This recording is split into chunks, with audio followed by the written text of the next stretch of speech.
Okay guys, we're going to discuss two-dimensional motion, or motion in a plane, and vectors as they appear on the BC exam. Okay, we are not covering true vectors like you'll cover in Calc 3. We're just going to cover the way that they appear on the BC exam. Okay, let's focus on parametric first. Parametric equations show up two ways on the AP exam. The first way is like the textbook style problems we did together the other day. What we did was we found dy dx, we found first derivative, we found second derivative, we found equations of tangent lines, I didn't mention that, horizontal and vertical tangents, we found concavity, and we found arc length. Okay, so that's the textbook style problems that are going to show up on the AP exam for parametrics. The second way parametrics are going to show up is to depict the motion of an object or a particle in the coordinate plane. Okay, and this is our focus for the next few days. Okay, I'm going to really be giving you guys a basic overview and get you thinking about some things in this video, but we're going to be doing a more tactile lesson tomorrow in class so that you guys can understand why certain rules apply for two-dimensional motion. Okay, but just as an overview, our two-dimensional motion is similar to the one-dimensional motion that we did in AB. Okay, so in AB you were allowed to travel on a line. So you were either allowed to travel left and right, or you could travel up and down, or you could travel forwards and backwards, but not any kind of combination of these things. Okay, so we could have gone this way, left and right, okay, or up and down, or forwards and backwards. I can't draw that, but now we're going to be talking about two-dimensional motion, which means I can move in this direction, which is very exciting. Okay, okay. So what were you asked to do in AB? You were given position, asked about velocity or speed or acceleration or the distance an object travels.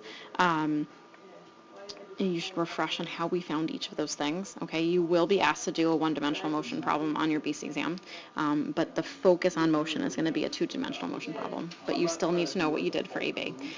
So also in AB we were given velocity and asked about position, speed, or acceleration, or the distance an object travels, or we were given acceleration and asked about velocity and or speed. Okay. The main difference between what you were given in AB for motion along a line and what you're going to be given in BC for motion in a plane is the way that you're given info.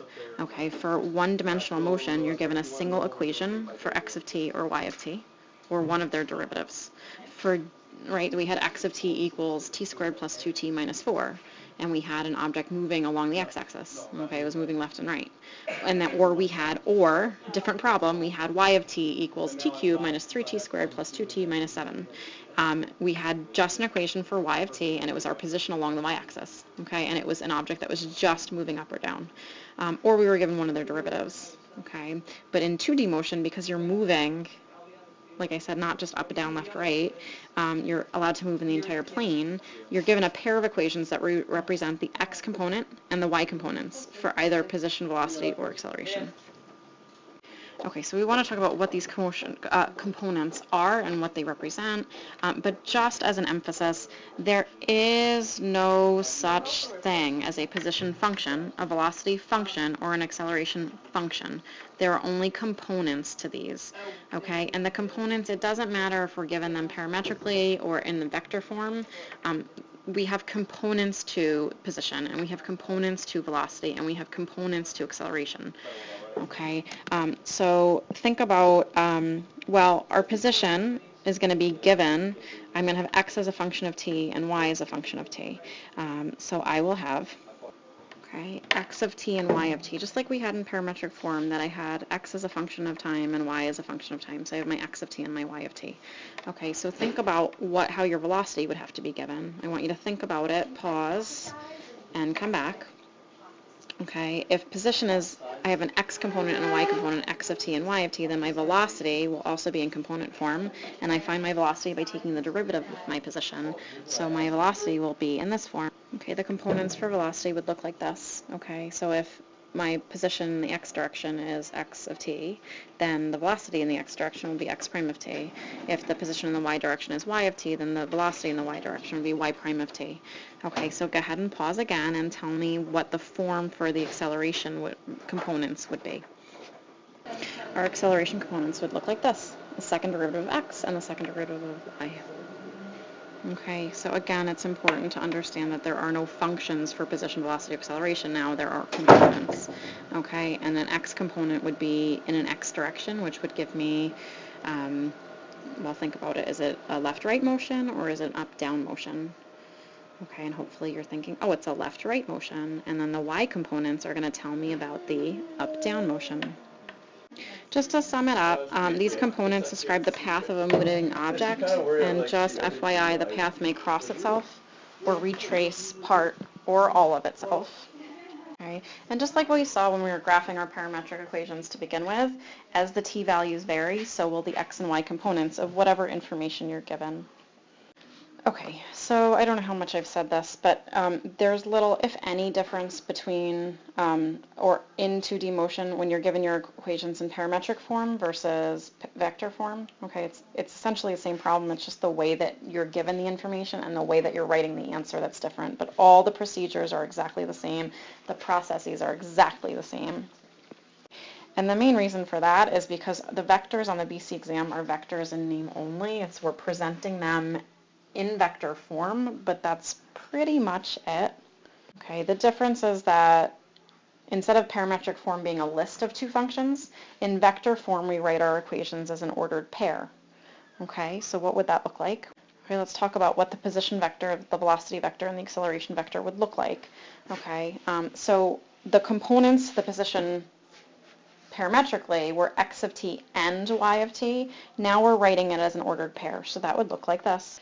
Okay, and we use these little triangle brackets to show a vector, and I don't love the way that I'm able to get them here, but let me show you in my sloppy handwriting. It's just these triangle brackets, okay? So I'll have x of t, y of t as my component. Okay, so the little triangles that the program is drawing for me are not as big as I'd like them to be.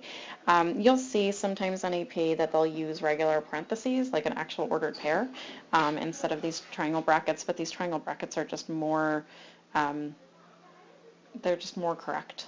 They're true vector notation. Okay, so in any case, so instead of listing x of t separate and y of t separate, I list them as this ordered pair in these little triangle brackets. So pause the video and write out what the ordered pair for the velocity vector would be and what the ordered pair for the acceleration vector would be, given what we already talked about to be the components for velocity and the components for acceleration. So go ahead, pause the video, and when you come back, I'll have all of that here. Okay, so this is what it looks like. I have my x prime, comma, my y prime, and my x double prime, comma, my y double prime for each of those components. And again, these little vector things that this is drawing for me are not the best. They should be a little bit bigger. Okay, so kind of like this. All right.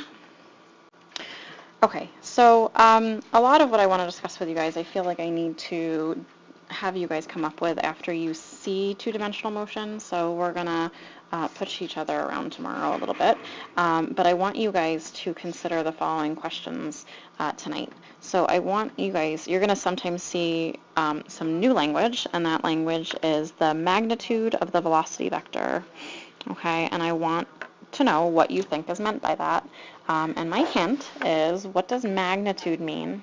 Okay, and what does the velocity vector represent? And think about, there's something that I keep talking about, our position, velocity, and our acceleration, but there was another main thing that we talked about in AB that I haven't put any time into in this video. So that's my hint. Okay, and the second question is, what needs to be true for an object to be at rest? And I want you to think carefully about that. And then the last one is, for an object moving in the plane, you cannot speak simply about moving left or right or up or down, because you're not just moving left and right, and you're not just moving up and down. Instead, an object can move towards the right or towards the left and upwards and downwards. Okay, so make some conjectures about what needs to be true for the object to be moving in each of the following ways. So what needs to be happening in order for you to say that the object is moving towards the right? What needs to be happening in order for you to say that the object is moving towards the left? What needs to be happening in order for you to say that the object is moving upwards? And what needs to be happening for you to say that the object is moving downwards? Okay, so like I said, it's our brief overview, and we will get into the nitty-gritty tomorrow in class.